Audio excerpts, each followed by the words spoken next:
Hello, everybody. Thanks for tuning in to the first episode of the Rainmatter Podcast. The idea with this podcast is to talk to the brightest founders and VCs from the startup ecosystem.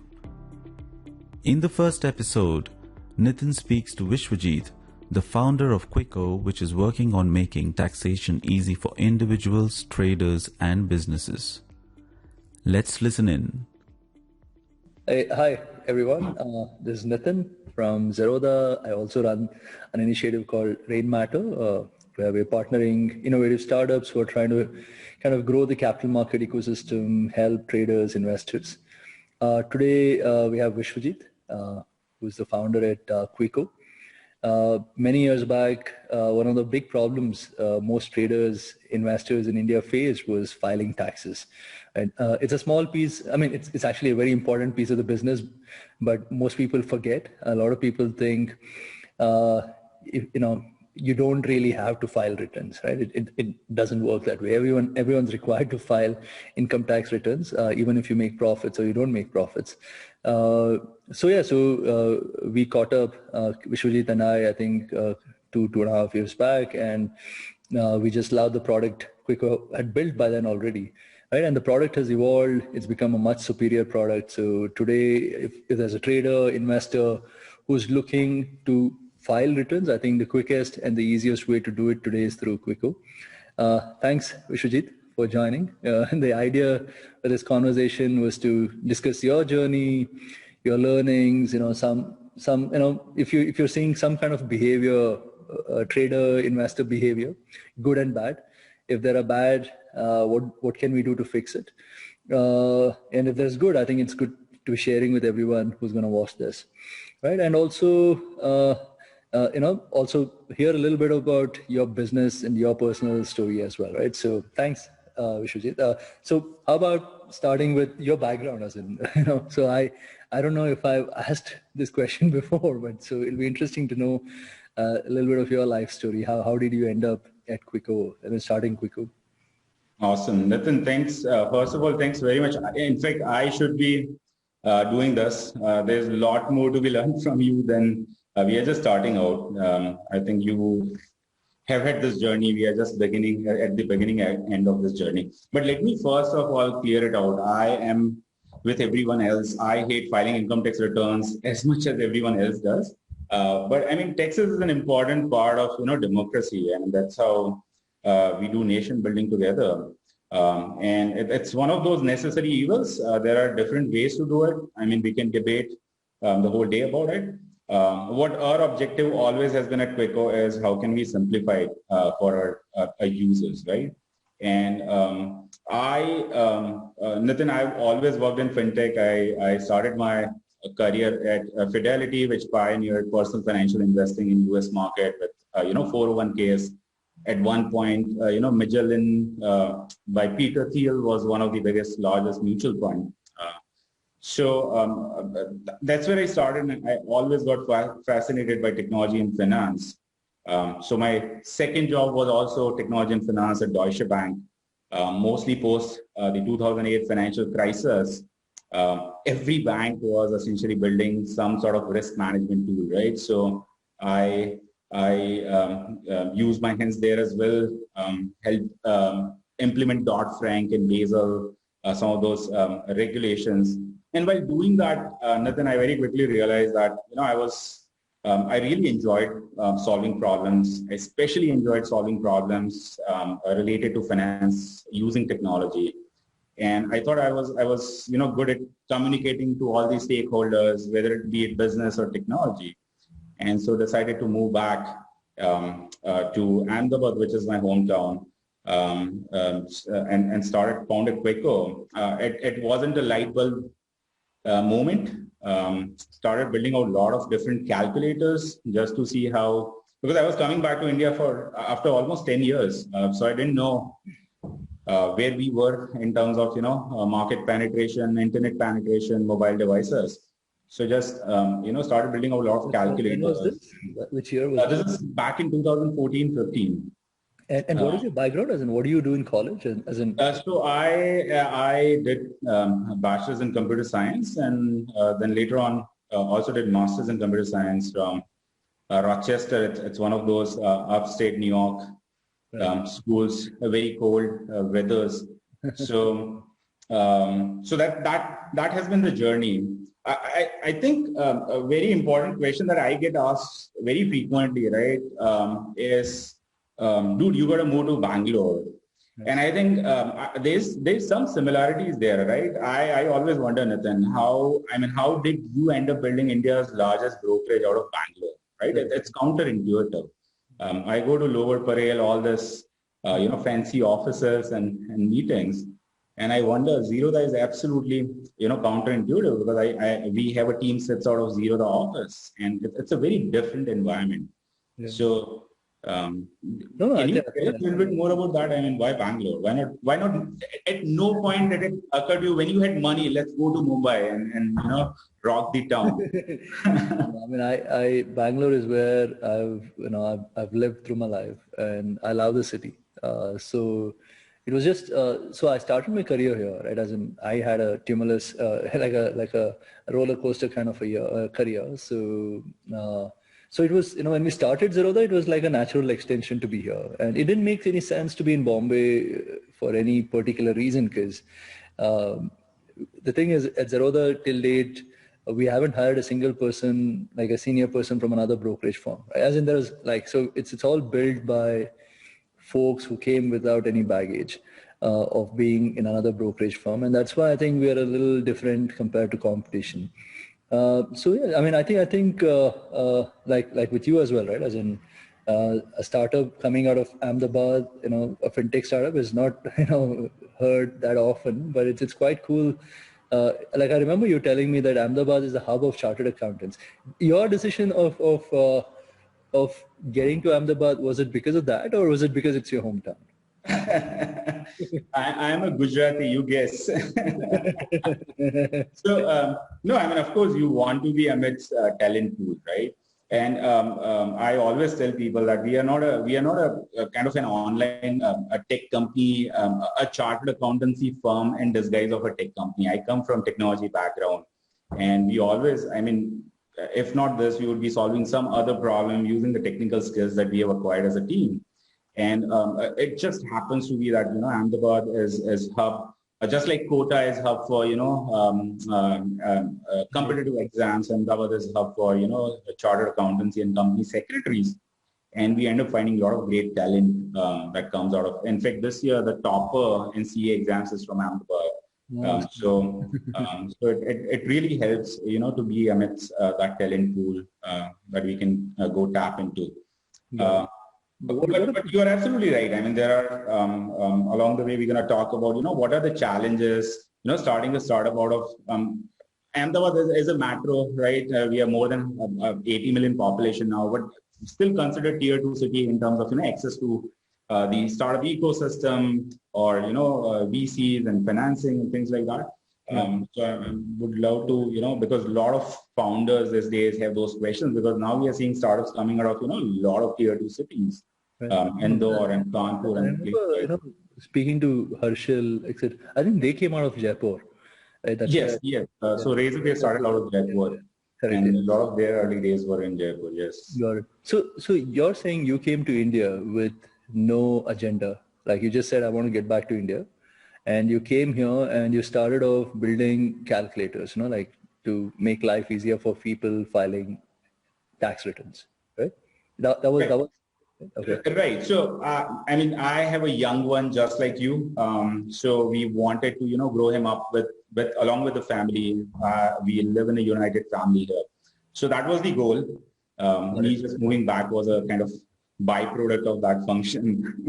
And when I moved back, I started building out a lot of calculators, not specifically income tax calculator, but you name it. We built insurance calculator, portfolio returns calculator, so it was a great way to, get insights into different domains, who were the technology disruptors, who was getting funded, also, what kind of, excesses, like you said, I mean, you have often talked about, NSE now as a platform and how instrumental it was in, building out Zerodha. So we were looking for same kind of indicators, right? Whether government was pushing for an open ecosystem where, third-party developers like us can come in and, take some of that burden, build products, USPs, value proposition around some of those problem statements.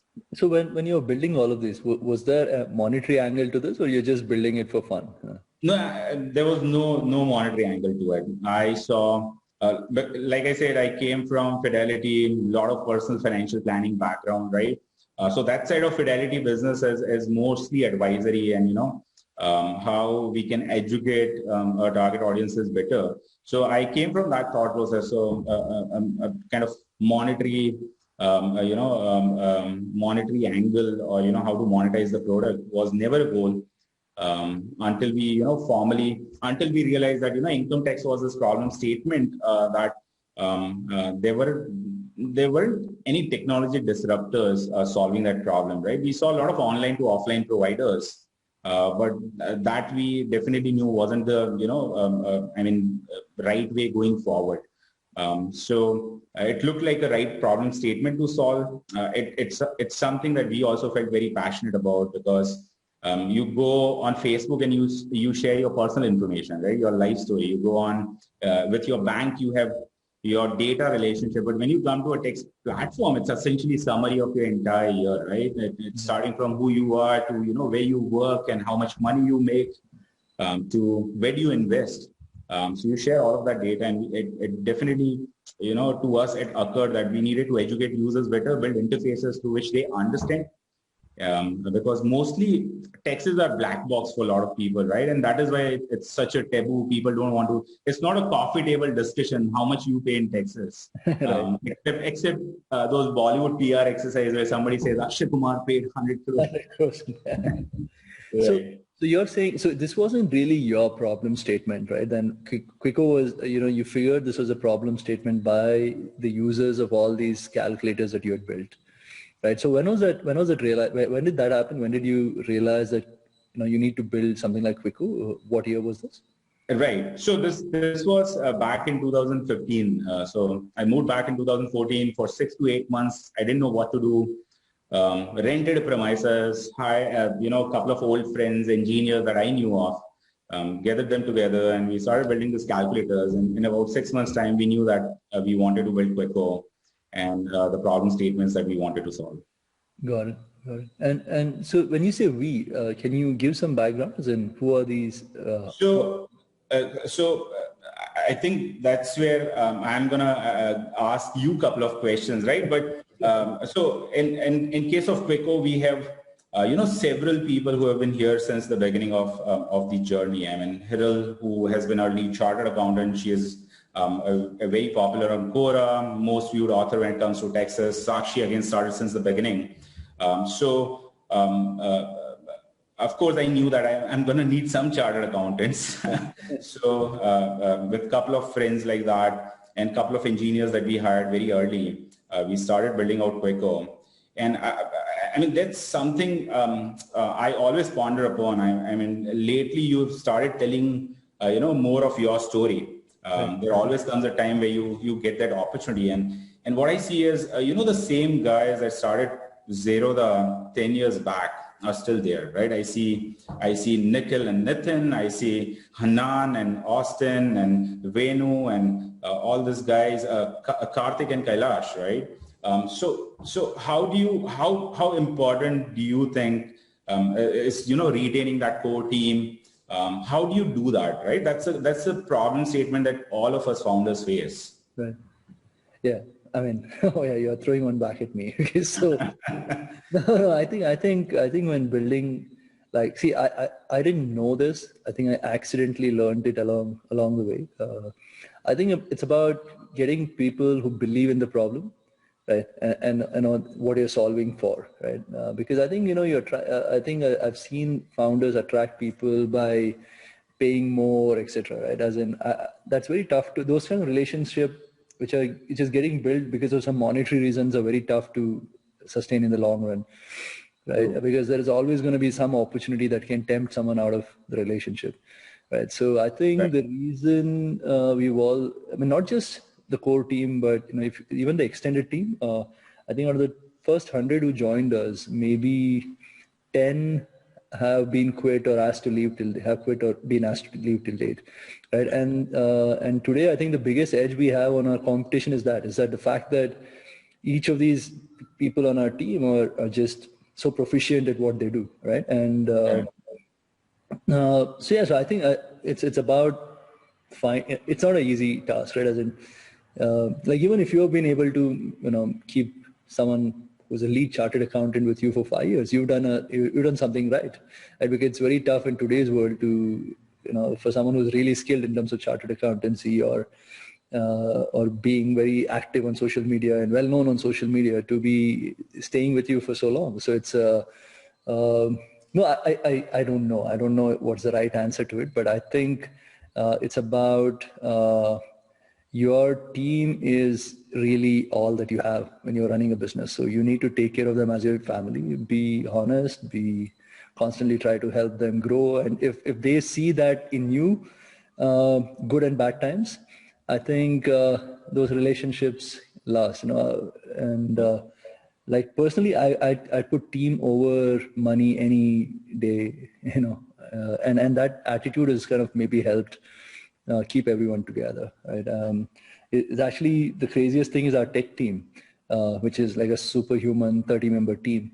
I think one person has left till date in the last 6 years, and it's just quite crazy to have a team like a tech team just building products who are so proficient. Because in this business, I think you would also know, right? People who understand finance and technology, there are not too many out there, right? And then if someone has spent 4 or 5 years in this industry while honing their technology skills, they just become superhuman of sorts, right? I've seen that like Kailash, who heads our tech, he's always been a superhuman even before he joined us.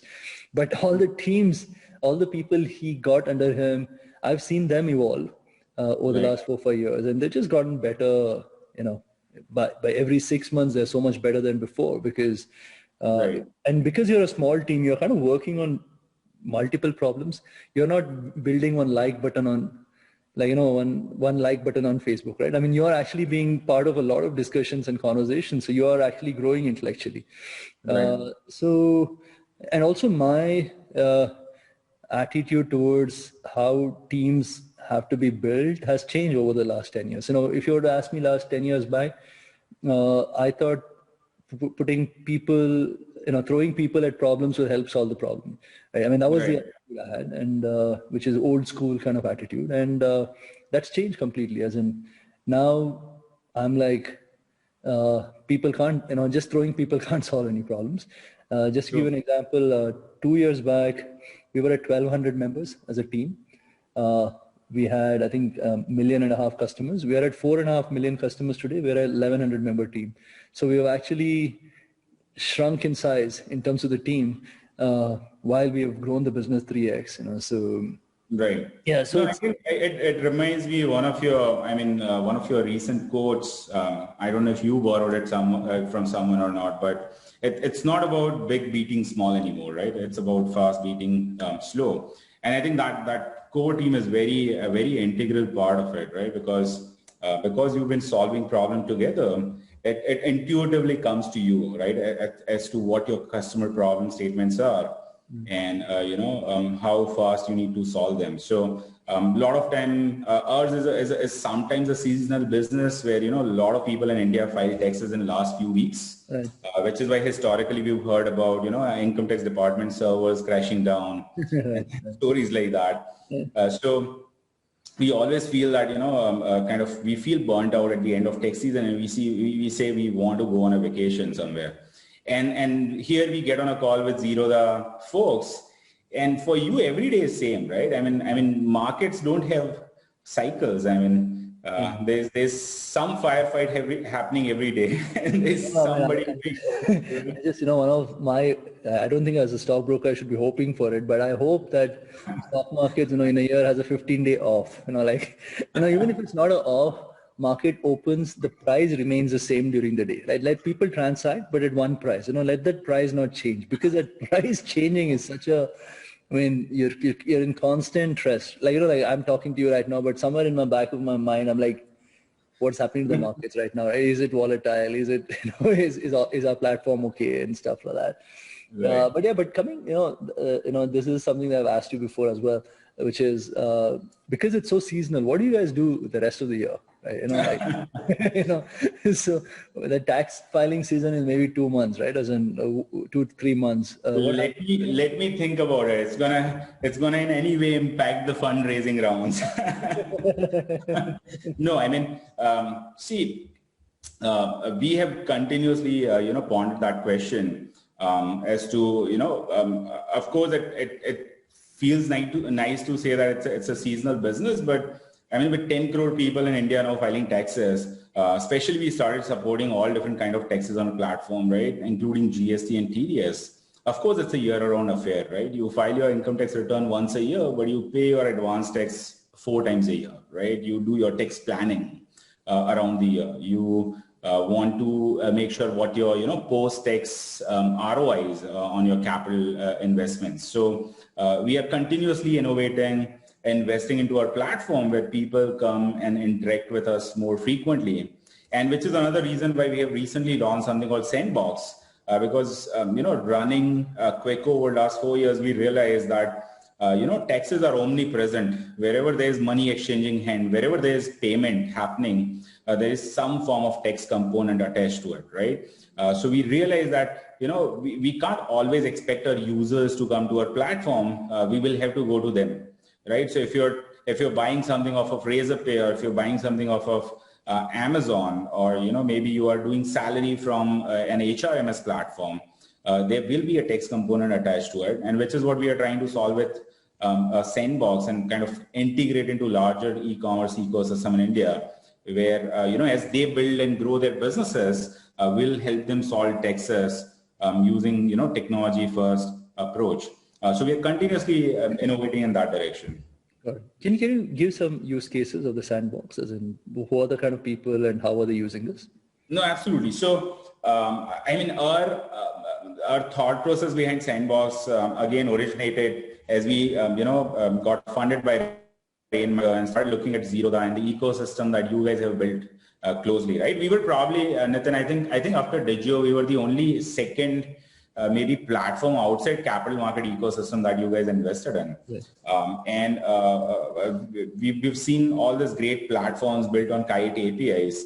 And somewhere along the line, that light bulb went off for us as well, that, a lot of APIs that we were building for ourselves, other people's needed that as well, right? So why not externalize it? So we started building it out on Quicko. Very recently, we have, Quicko is more of a B2C use case where end users and small businesses come do their compliances. And Sandbox is this B2B platform where large enterprises and businesses can come solve, either their tax compliance problems or their customers' tax compliance problems. So just to give you examples, we are integrating into e-commerce ecosystem in India. So for example, if you're Udaan, you are onboarding tens of thousands of sellers every day. Your e-commerce platform is as good as, number of sellers and choices that customers have on your platform. So it's very important to have that healthy onboarding workflow, right? So Udaan uses our tax KYC APIs to onboard sellers, but then also 40 to 50% of the sellers don't have GST registration. And what we learned in last 4 years is most tech-savvy businesses, when it came to, for some reason, tax compliances, were kind of delegating it to offline, right? Some offline partner or consultant or a service provider or Big Four, whatever you want to call it. So there was no reason for them to do it, except there was no technology solution. So we said, we're going to build out online journeys through Sandbox where, somebody can go apply for GST registration online. And that gave them a lot of insights.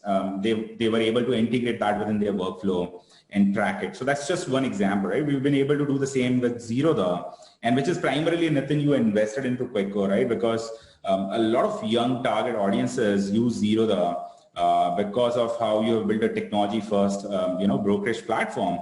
And people operating with, you tell me oftentimes the stats, right? That 80% of traders generate 10% of volume and 10% of the traders generate the rest, right? So that target audience, a hefty tax compliance cost is a huge demotivator, right? That kicks them out of the market.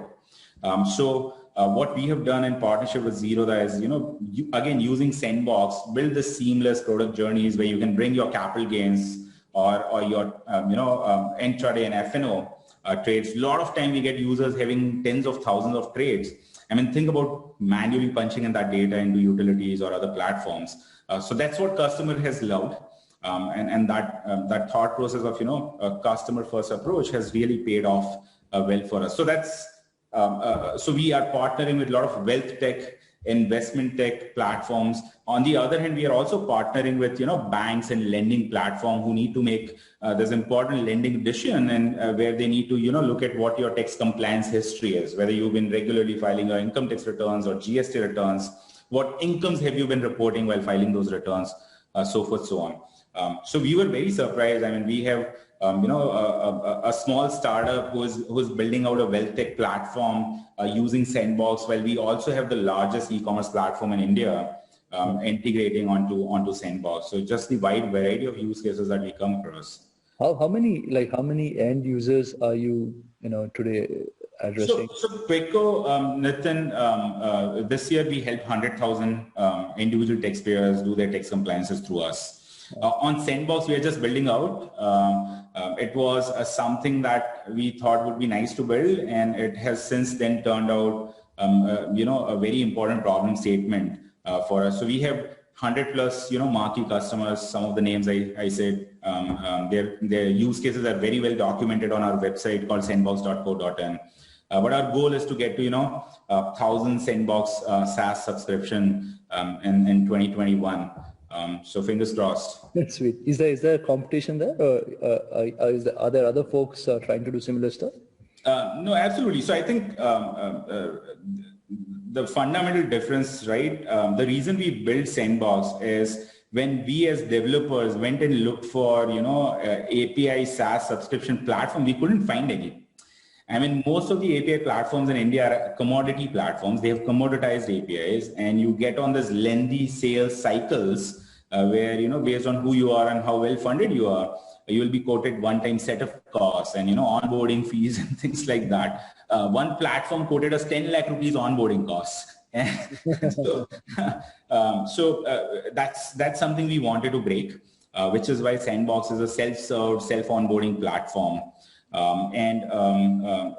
The primary motivation is just like Kite APIs are backed by Kite products. Similarly, Sandbox APIs are backed by Quicko products, right? So that really helps us because we are not a commodity API provider anymore. We are an enriched API platform where we can also build product journeys and user experiences, like something we have built for Zerodha, something we have built for a lot of banks. That has been a real differentiator. And out of these 100,000 users, how many are traders, as in investors, traders? A lot of them. A lot of them. So for us, for the longest amount of time, Nitin, we, first of all, in India, because government utilities are free, it's free to file income tax returns on government's website. There was always this pressure to offer the platform for free, right? Which is what most of the competition has done. We, on the other hand, charge our customers, right? We always felt that if we can't charge our customers, there's no point of building that product, right? Because a lot of our hard work, blood, sweat, and tears goes into building. We have gained a lot of knowledge and intellectual property over the last 4 years building Quicko. So I think capital market ecosystem is where we saw that, real problem statement, because everybody can upload their Form 16 and file income tax return. But there was no tangible alternative for somebody to, from their tax compliance platform, log in into their brokerage or log into their bank and, get this trove of data, which then that platform, tax compliance platform, would compute instantaneously and give you your P&L. So that has been a differentiator. So almost 70% of, target audience on Quicko has some relationship. They may be salaried and filing salary return, but they end up coming to us through, one of our broker relationship, whether it is Zerodha or others. And what percentage of this is audit? I mean, for people who don't know, if you trade the markets and you trade futures and options or trade intraday, if the turnover is more than 5 crores, you need to file audit. Right. So what percentage of this audience come under the audit criteria? This is something we have. I mean, this is a common point of discussion every time you and I connect, and we always felt that anybody who is participating in capital market ecosystem, they are all of those transactions are bank transactions, digital transactions. SEBI has a partnership with CBDT. All that data gets reported. There is no reason to put, traders and, investors in capital market space go through all this pain of getting their books of accounts audited. But I mean, that's the land of law, and we have to help users with that. So Nitin, we individually as a platform, we are not a chartered accountancy firm. We are not CA partners. So we don't perform audits.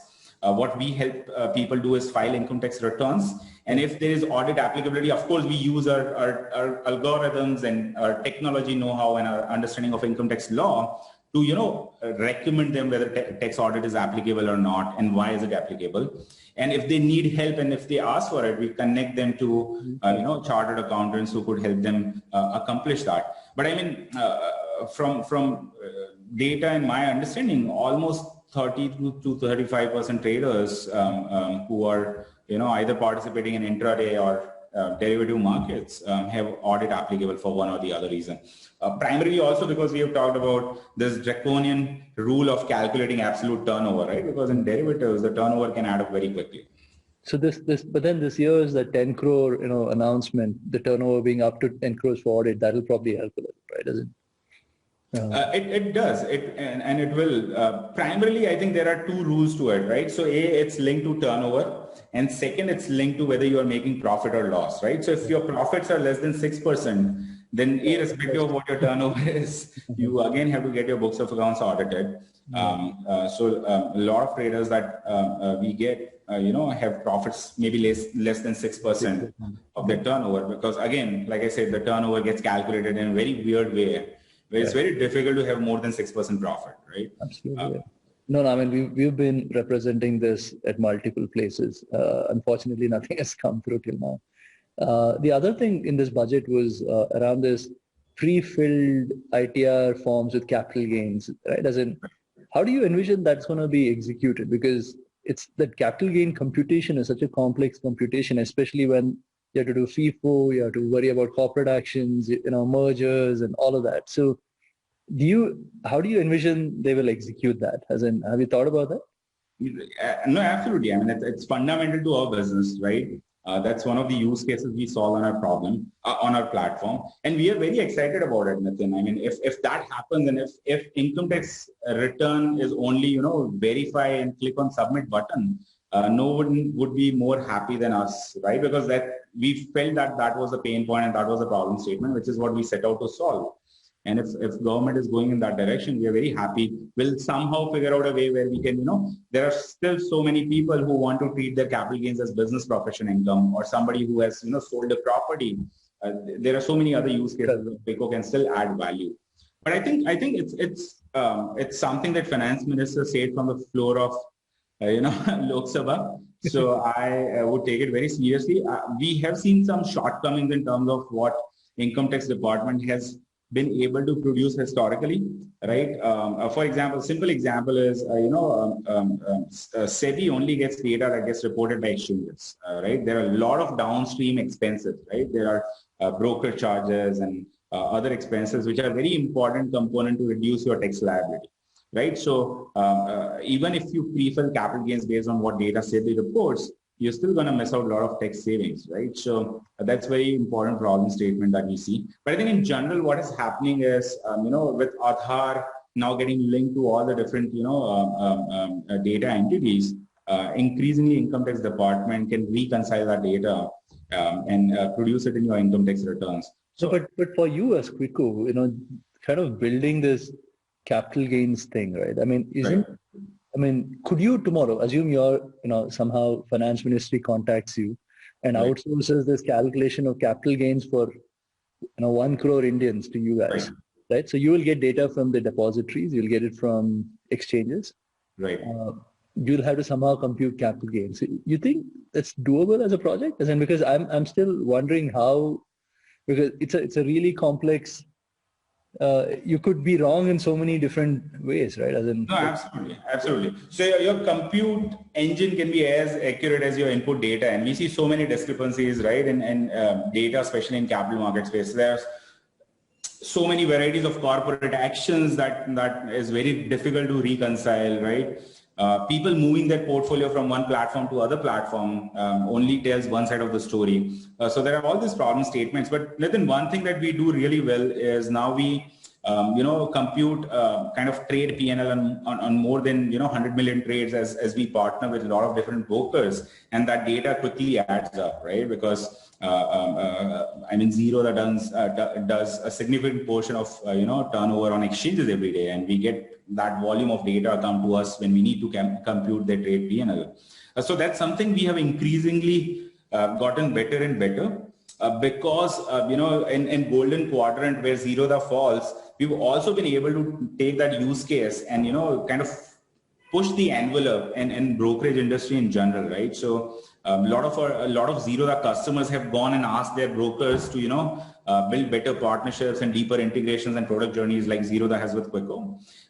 We now have set up data specifications and standards as to how brokers should be providing trade P&L data to a tax compliance platform, whether they do it through us or some other platform.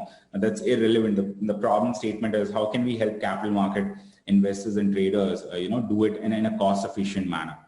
I mean, one of those things that you'd be interested to know is, SEBI has got this committee going where they want to standardize this kind of data that every broker offers. What we offer at, say, Zerodha, should be something that's offered by every single broker, right? Machine readable and etc. So it makes easier, hopefully it'll make easier for someone like you to integrate with all the brokers out there, right?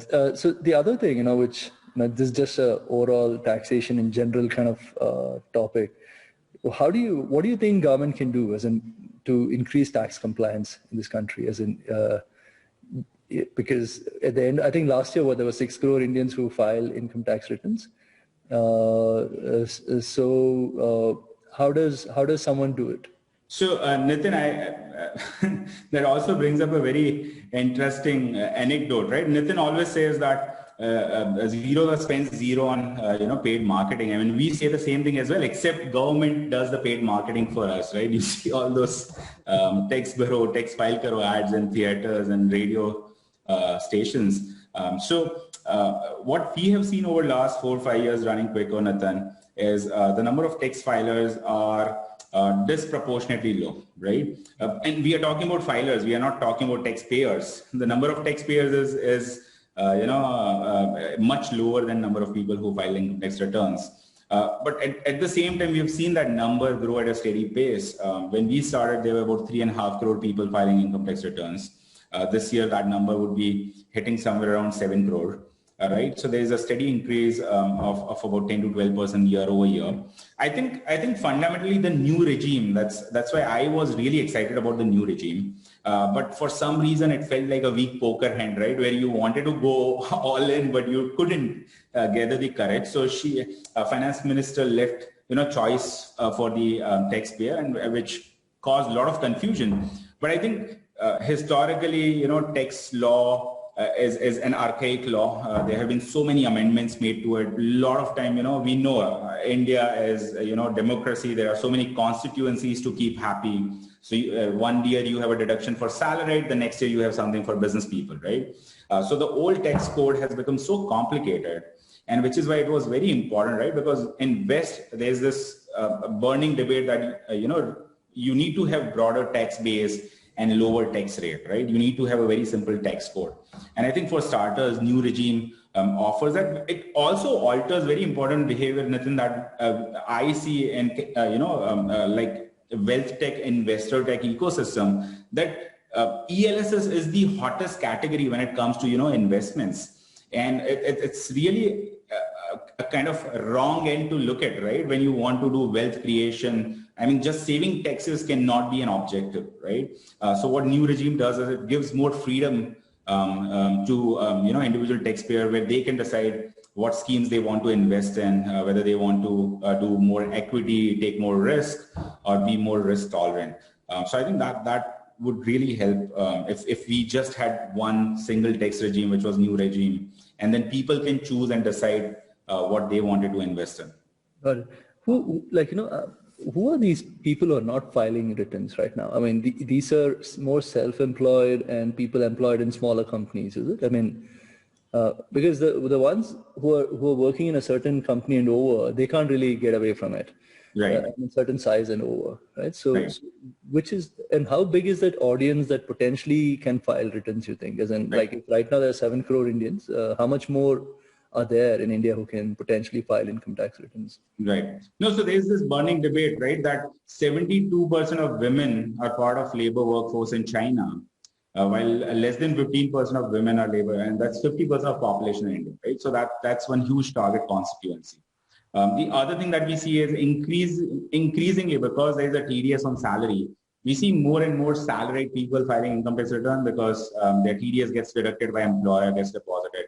And we see fewer and fewer business people filing returns. So just to throw some stats out at you, out of 7 crore, about 3.5 crore are salary returns. That's almost 50% of total income tax returns filed in India. While less than 70, 80 lakh business returns get filed. Right. So, I mean, though there are some, behavior, demonetization was, you can debate the effectivity and efficacy of demonetization. But one good thing it did was, it kind of brought a lot of people into mainstream digital payments ecosystem, which, kind of forced them to report their incomes and file their income tax returns. But at the same time, you and I, we know, right, because India is, even today, I mean, huge part of our GDP is unorganized. A lot of cash transactions happening. So I think that's the fundamental contributor. But at the same time, it would be unrealistic to expect 70 crore Indians to file income tax return, right? The Indian labor workforce is about 30 crore people. So anybody who is earning taxable income should be filing income tax return. What we think is about 15 to 20 crore is where total number of Indians, because in US, 45% of labor workforce files income tax returns. So if you do the math, right. That's how many people should be filing returns in India. Got it. So that means the market size can grow 10% year on year for a long time then, which is good for you guys then. Yes, absolutely. As long as government does not, Subramanian Swamy doesn't come in and abolish Income Tax Act. What's your take on that, though? As in, I mean, what if they say no personal income taxes? Right. So I think, with all due respect, right, there's a fundamental flaw with that thought process. When you do a bank transaction tax, you are only taxing people who are anyhow in the legitimate economy, right, who are doing digital transaction. What about everybody who where money gets exchanges hands in a cash mode, right? What do you do with that? There's no bank transaction tax happening there. So it leaves out a large part of economy out of tax regime. And I think the way to build a sustainable tax regime is everybody does their bit, right? There should be a progressive tax regime like we have here in India, like Europe has it, where if you earn more, you pay more in taxes, so forth, so on. But I don't think there's of course, the preparation and filing of income tax return could be drastically simplified, and that should be all our goal, right? But you could, and in our argument, you can never abolish Income Tax Act, right? Because Got it. Yes. So last few questions. So firstly, what have been your learnings? I mean, so firstly, you worked in the US for so long, and then you came to a city like Ahmedabad, which is not really known for a startup ecosystem, and build, I think, a really, really cool startup, because I think your product has just so, right from the day one I saw Quicko, just the way your landing page was, very clearly explain what you're trying to do, etc. Right? So and you just gotten better with time, right? So, so what have been some of your learnings in this journey in the last 10, 15 years? No, absolutely. I mean, you bring up some very, burning points, and hopefully I'll be able to follow up with few questions where we can learn from you. But I think I am always very transparent, right? First few years were very difficult. Being a fintech platform out of tier 2 city, not having access to talent, investors, to even customers. I have this funny anecdote where every time I would send a BD email out of Ahmedabad office, nobody would respond to it.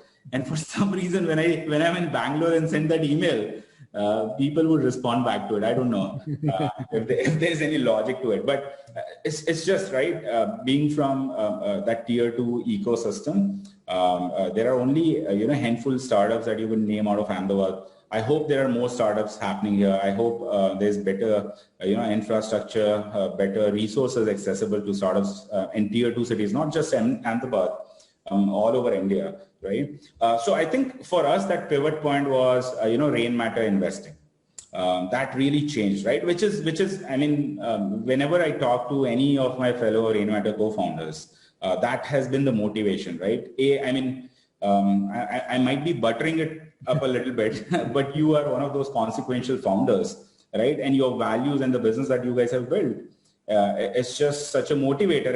And where else does it happen where somebody gives you money and says, go serve this first 100,000 customers, right?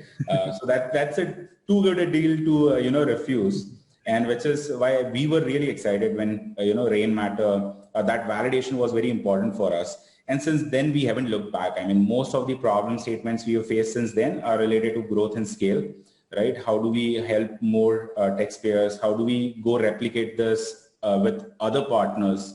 How do we explore more categories, right, where we can apply the same thought process, the technology first approach, so forth, so on. Right. So I think I kind of bring you back to that 30 people tech team, and we have a common this joke here that we are Sparta, right? So just like you said, those superhuman efforts. So how do you not let your team burn out, Nitin? I mean, how do you keep them motivated, especially at your stage where you have achieved, right, all the possible validation that there are? How do you still keep the team motivated? See, the thing is, I think, one of the reasons for this burnout, right, is that when there is undue pressure on folks to go get something, right? When you put these time constraints or you put these deadlines, what might sound a little weird is we have never had such a timeline for anyone, right? As in, there has never been a revenue or a growth target to anyone in the office. A sales team never works on any kind of, get to, like these revenue numbers, right? Get this much revenue. So it's a very laid back kind of. So, I mean, same with Rainmatter, right? We never felt that pressure from you guys. No, because the thing is, that's the thing, right? As in, what is it that you're doing, what you're doing for is a question to ask, right? So this Rainmatter, when we when we invested, I don't think we have ever come back to you and asked, what have you done with the money, right? Because the idea for us with all those investments we did was, can this startup create an impact, right? As in, can it go help X number of people? And if you keep doing that, after some period of time, you'll automatically become a big business.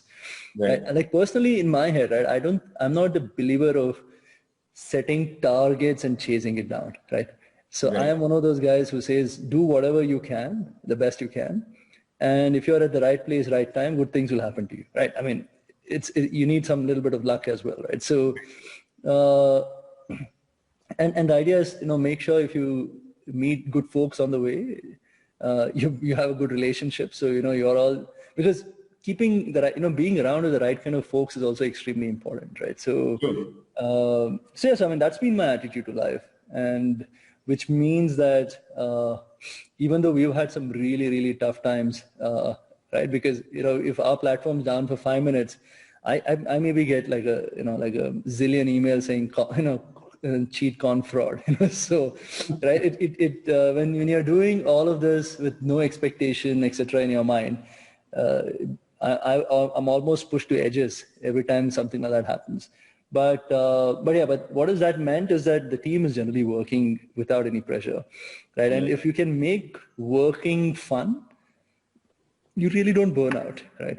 So, and it's very tough to, at different stages, it is different. So the last 2-3 years, we as a business have been a little easy. So we are not, I'm not putting, if you look at our history as a business, right, between 2015 to 17, I used to make a product announcement even before any planning, right? I'll come and say, you know what, let me announce this.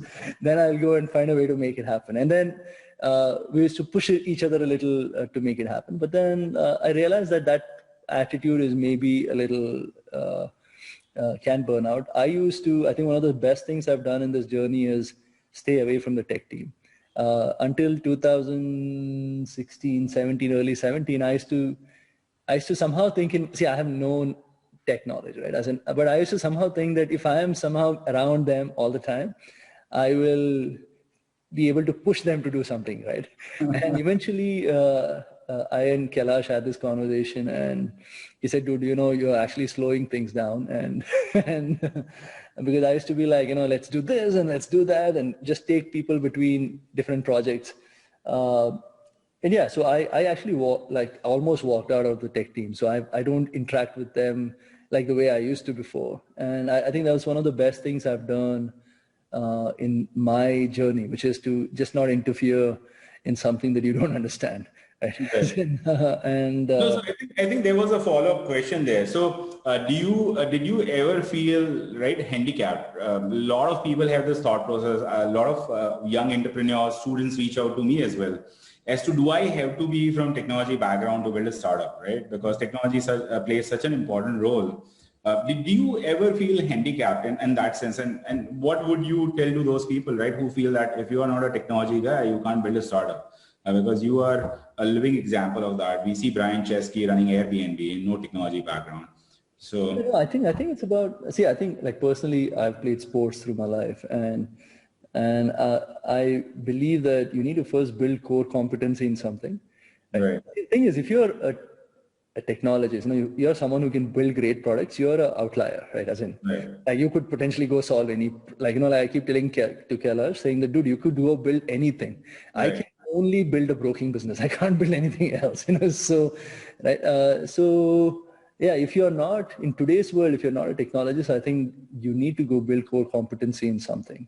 Right. So if you have a business idea, go work in a similar business or in that industry, build some core competencies, because otherwise you will feel handicapped, right? Because if you're going to just take a random idea in a coffee shop and no idea of how you're going to solve it, right? And no technology skills, I mean, of course it's going to be a handicap, there is no two ways about it. So like they say, right, you need to first sharpen the axe before you go chopping wood, so it's so you need to build some kind of a core competence. And not every, to be very honest, this might sound funny, I tried to learn programming. That's how stupid it was. After Zerodha started, right? Because the first, now you have made this public announcement. Every time there's some glitch, people they're gonna come and ask, was Nitin involved in it in some way? So I tried learning, but it was just I think I was too old to even pick up, and there were too many distractions to pick it up. So right. So I'd say core competency is required. But yeah, coming back to you now, what are your future plans, and what's lined up for Quicko? Sandbox is your next big play, but is there something else that we don't know about yet? You would be the first one. That email will drop in your inbox. So no, Nitin, right now we are absolutely focused on Quicko and Sandbox. I think it's one of those, unfinished business. We are at a very young stage as a startup, right? We have very strong traction. Customers love our product. They want to pay for it. They go talk about it. I think which is one thing we really get amazed, Zerodha and the relationship that you guys have built with your customer, where they are so vocal about, all the positives and sometimes the negatives, of course, that's part and parcel of it. And that ecosystem play, that, right, building Varsity was just completely out of the box. I mean, nobody in India, no wealth tech, investment tech, brokerage platform has built anything remotely close to it. Knowing that talent existed with Karthik and, backing him and building Varsity. So we believe in the same thought process, right? We are continuously building, we think ecosystem is the way to go, because our customers don't only come to us with an objective of transacting, but they also need help around the year. So, building a great content platform in Learn and building a great, newsletter and building just like trading Q&A. We recently launched a discourse channel. I hope you're not going to come back and ask me rename it from text Q&A to something else. Right, that ecosystem play is very important. So we are continuously investing in platform, building bigger and better products. We are also, like I said, I mean, with Sandbox, a lot of people ask me, does Sandbox distract us from doing Quicko, right? Because it's a logical thing to ask. We are about 35 people team right now. So you can only do so many things with that kind of team, right? But the answer is absolutely no. Whenever a large business onboards on Sandbox as a B2B use case, the eventual journey is they want to help their customers, right? So there's always that B2B2C play where they want to solve tax compliance in a similar fashion for their customers, whether it is, Udaan solving it for their sellers or Razorpay solving it for their merchants, or Zeros are doing it for their investors, traders, target audience. So it has really helped Quicko kind of push the product boundaries where we can help on multiple use cases, multiple touch points, more engagement, so forth, so on. So we're going to continue to build Quicko. Hopefully, we'll make you proud in the products. No, you're already. I mean, we are super proud about what you've done, because I get a lot of guys reaching out every once in a while saying thanks a lot for Quicko integration. So feels very happy. And so finally, what is like you've built a business from a small town. So what is your advice to budding entrepreneurs in tier 2, tier 3 cities? As in, what have been your learnings which you want to? Right. I think the only handicap I found, Nitin, was being introvert. I don't think there is any challenge in building a business out of tier 2 city. As long as you have the right skill set, you have the right idea, you have the right team, you can execute it from anywhere. And there are so many examples of it. The only thing that I would, tell entrepreneurs coming out of tier 2, tier 3 cities is you have to be that much more proactive in reaching out, whether it is, your target audiences, because you have to have a very loud voice, right? You have to, go figure out, right? Rather, talking to people like Nathan and, talking to other entrepreneurs, successful entrepreneurs would help you reach out to the target audiences. So I think that is one fundamental thing that I feel that entrepreneurs coming from non-technology hubs need to specially focus on, as to how do you get that message across, rather, whether it is your products, your team, your platform, right? Whatever is that you are trying to build. So that's something I learned hard way. I think you were now that I often talk about, we never sent a pitch deck to an investor. Even the way Rainmatter came to us was, some of your guys filed returns through us, and they came back and talked to you about it. Yeah. And I got a call from Som, and later we got on a call with you, and you asked me to come fly to Bangalore. Let's have a chat. And most of that conversation was not around, what are your KPIs and how many customers do you have? Because we were just starting out and we were looking to build a business. There's no way we were able to, justify that. But you focused on product and, what problems we wanted to solve and how were we different from, anybody else. You asked all the right questions. And so I don't particularly feel challenged running startup out of Ahmedabad. I'm very proud of it. I often tell people that we want to build a quintessential Ahmedabad startup. Nice. I think your validation has really helped us in kind of proving that. Yeah, thanks, Vishvajit. Thanks a lot for doing this. And hopefully we can do another update next year when Sandbox is much bigger than what it is today. So. No, fingers crossed. 2020 was a weird year with coronavirus and all the limitations that it brought. So we are really looking forward to 2021. I mean, Zero that had a bumper of a year. And we were fortunately, we're also in that sweet corner where, people were going from offline to online. But in general, let's hope this trend continues and more people adopt to online products, whether it is ours or somebody else's. I think it's a much better value proposition. And thank you very much for doing this. Like I said in the beginning, I mean, we need to learn a lot more from you. So hopefully I'll get a chance to, ask few more questions next time when we connect. Absolutely. Look forward. Cheers. Thanks. Cheers. Yeah. Bye. Bye.